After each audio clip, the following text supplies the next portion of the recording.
प्रदेश के मानवाधिकार कमीशन के पदाधिकारी सुचित्रा सिन्हा विस्थापित की समस्या से रूबरू हुए। चांडिल प्रदेश के मानव अधिकार कमीशन की रिपोर्ट सुचित्रा सिन्हा ने चांडिल के विस्थापित की समस्या को लिपिबद्ध की। विस्थापित की समस्या में मौलिक सुविधाएं की बात उठाई गई। विस्थापित लोग कई समस्याओं से घिरे हुए हैं। इस अवसर पर सुवर्ण रेखा परियोजना के पदाधिकारी, पुनर्वास पदाधिकारी, कनीय अभियंता प्रशासन के सीओ, बीडीओ आदि उपस्थित थे।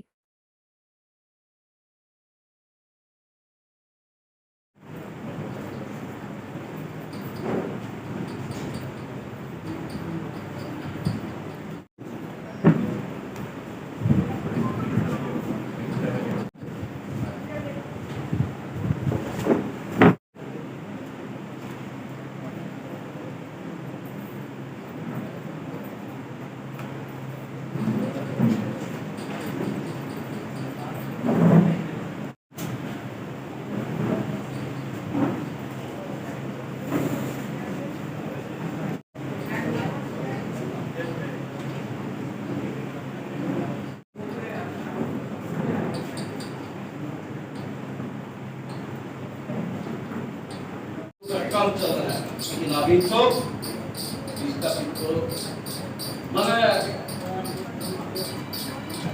बुलाया जा रहा और तो ज्यादा नहीं खाएंगे, इतना ही बोल के तुरंत में नीति होना चाहिए और विस्थापित को एक नौकरी होना चाहिए, नहीं तो वो अपना 2 लाख और 5 लाख लेके क्या करेगा? बताइए गुरुचरण क्या प्रॉब्लम है? आपका इनकम सर्टिफिकेट बड़ौदा में जो कोऑर्डिनेशन की कमी है उसको आप कब तक दूर करेंगे?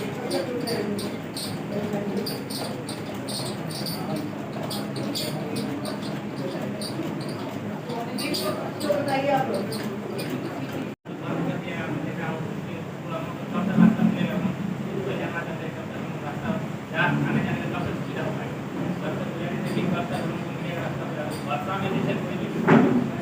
बीमार पड़ जाता है तो उसको निकालने के लिए हम कितना तो तोड़ेंगे। तो हम कहते हैं कि आपने देखा में ऐसा स्थिति हम लोग कैसे रहते हैं, जब कोई बीमार पड़ जाएगा इमरजेंसी में तो 1 किलोमीटर घुमा के हम हो जाता रास्ता घूमेंगे कि वहाँ से हाँ तो सर तो आप देखना पड़ेगा सर एप्लीकेशन सर 7.5 को दिया मैं देने जाऊँ आप एप्लीकेशन देखिएगा सर बोले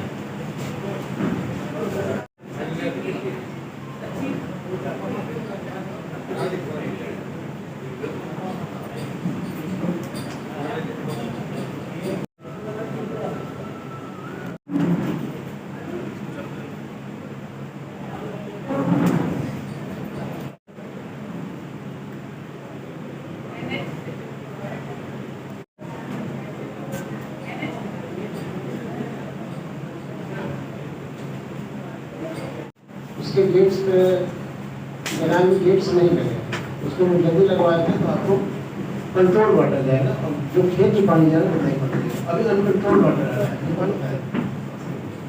वो गेट लगाना वही सॉल्यूशन है उसका।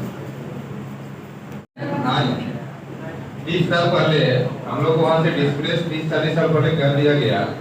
हम लोग का जमीन जायदाद घर द्वार खेत खलिहान सब ले लिया सरकार। सरकार को हम लोग को उसके बनिश पर प्रॉपर व्यवस्था करना चाहिए था।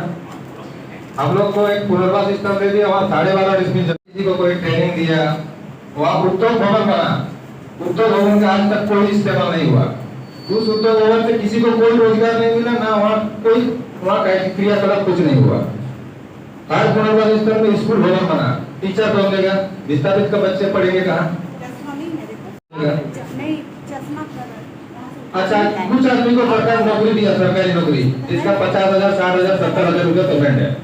अब बाकी हम लोग को दे रहा है, तो एक सरकारी नौकरी के बदले में 2,25,000 बराबर होता है क्या? अनुपातिक रूप से सरकार को देना चाहिए ताकि हम लोग कुछ कर सके।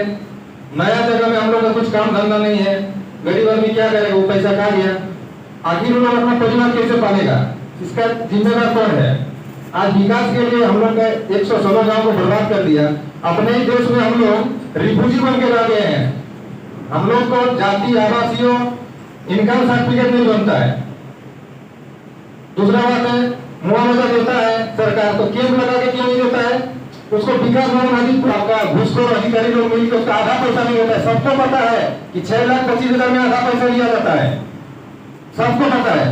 अगर उसका बोलने का जो मकसद था उसको तो एक मिनट मेरी बात सुनिए। एक मिनट, हम लोग यहाँ समस्या का समाधान करने आए हैं। राष्ट्रीय मानवाधिकार आयोग का एक प्राथमिकता ये भी है कि यहाँ के विस्थापित लोगों का की समस्या का समाधान हो, ठीक है ना। तो ऐसे हम लोग इस तरह के वातावरण में नहीं काम कर सकेंगे। आप लोगों को जो ग्रीवांस है ऑफिसर से उसको सुने और एक एक पॉइंट पे हम लोग उसका क्या समाधान हो सकता है कि यहाँ के ऑफिसर नहीं कर सकते हो सकता है कि इससे ऊंचा कहीं पर जाना पड़े हम लोग को। जैसे कि आप लोग का रास्ता का हुआ, तुरंत चीफ इंजीनियर साहब ने कहा कि नहीं उसको हम लोग तुरंत इस महीने के अंत में या 1 महीने के अंदर हम लोग कर देंगे। तो एक बड़ा इशू सॉल्व हो गया आप लोग का। दूसरा, मैडम ये जो समस्या है जो बोल रहे हैं कि पुनर्वास में एक आवेदन, एक समेकित आवेदन के तहत सब अपना अनुदान जो भी मिलना चाहिए वो अपना अप्लाई करते हैं। पुनर्वास कार्यालय चांदी में ही है। वो पुनर्वास कार्यालय से वो एप्लीकेशन अपर निदेशक के यहाँ आता है और अपर निदेशक उसमें जो भुगतान का आदेश देते हैं तो सीधे उनके अकाउंट में चला जाता है पैसा। तो इसमें जो आप कह रहे हैं कि कोई दलाल पैसा लेता है, तो इसमें कहाँ ये बीच में कैसे आ जाता है? ये पैसा देने का बात तो बिल्कुल है ही नहीं। हम लोग तो पारदर्शी सिस्टम किए हैं कि आप आवेदन करें, उस आवेदन में सारा लिखा रहता है कि एक ही बार जितना अनुदान आपको मिलना है वो आवेदन में लिखा है। वो आवेदन पुनर्वास पदाधिकारी हमारे यहाँ भेजते हैं। हमारे यहाँ से वो आवेदन जब स्वीकृत होता है तो अकाउंट में पैसा जाता है।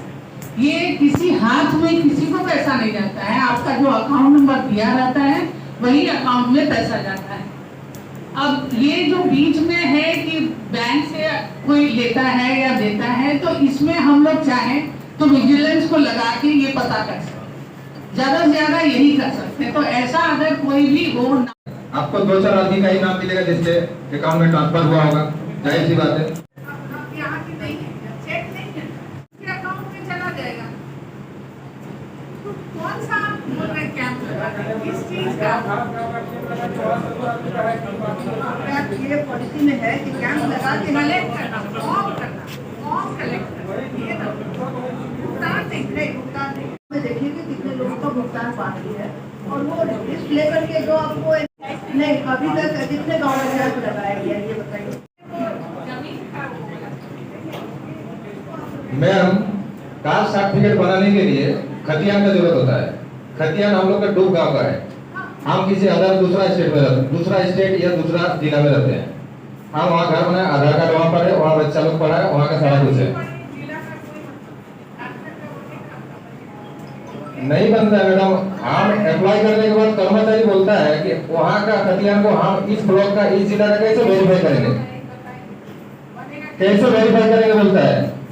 हम अप्लाई किए हैं सर, जैसे हम चांदिल ब्लॉक में अप्लाई किए। चांदिल ब्लॉक का जो कर्मचारी है, हम टेक्निकल बता रहे हैं, चांदिल ब्लॉक का कर्मचारी बोला कि हम इचागर ब्लॉक का आपका डूब क्षेत्र है, वहाँ का खतियान को हम बाद में आएंगे, इसके बाद में हम आएंगे। पहले हमको ये बताइए आप लोग का जो इसी पर्पस के लिए आप लोग का इतना बड़ा ऑफिस क्रिएटेड है ना, आप इसके एडिशनल 2 ब्लॉक के चक्कर में, तो इसके लिए आप लोग क्या किए हैं अभी तक? आपके समय में नहीं लगाया गया? नहीं उसका हमको लिस्ट चाहिए कितना कैंप आप लोग लगाए और कितने लोग कैंप वाला लिस्ट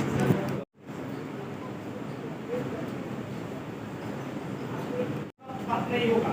जब जलाल स्थिति का स्थिति है, जलाल में पानी घुस रहा, गरीब आदमी बेरोजगार होते हैं, उसको पुनर्वास उसको जगह नहीं मिल रहा है, उसको यहाँ जो ऑफिस का कुछ आदमी का पेमेंट बाकी है, क्या पेमेंट बाकी है? पेमेंट तो खत्म कर दिया आपको। 2250 रुपया 12.5 डिसमिल का जमीन का पेमेंट दिया, वो गरीब बेचारा कहाँ जाएगा? उस नीति का बहुत बात होगा। वो कागजात नहीं लगता है, ऐसा यहाँ आप इसके बारे में पिछले से आपको बता देंगे। देखिए क्या कर रहे हैं, जैसे कंपटीशन सर्टिफिकेट होगा नियोजन में क्या लिखा है, इसको कार्ड में देखिए, दैट इज माय सर्टिफिकेट।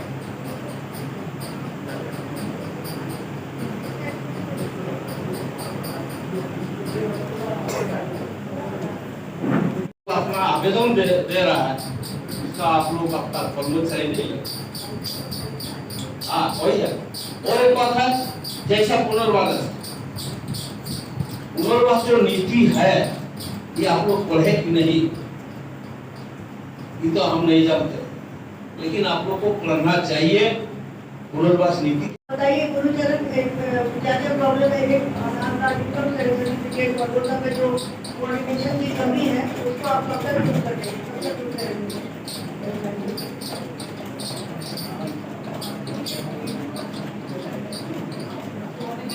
तो बताइए आप लोग। काम चल रहा है, लेकिन अभी तो इसका मैंने होगा जा और तो ज्यादा नहीं खाएंगे, इतना ही बोल के तुरंत में नीति होना चाहिए और बोर्ड विस्थापित को एक नौकरी होना चाहिए। नहीं तो वो अपना 2 लाख और 5 लाख लेके क्या करेगा? 40 साल से हम छोटे थे, हमारे कोई व्यवस्था ही नहीं है, स्कूल बना है, उसको विस्थापित करते हैं तो उसका सारा जिम्मा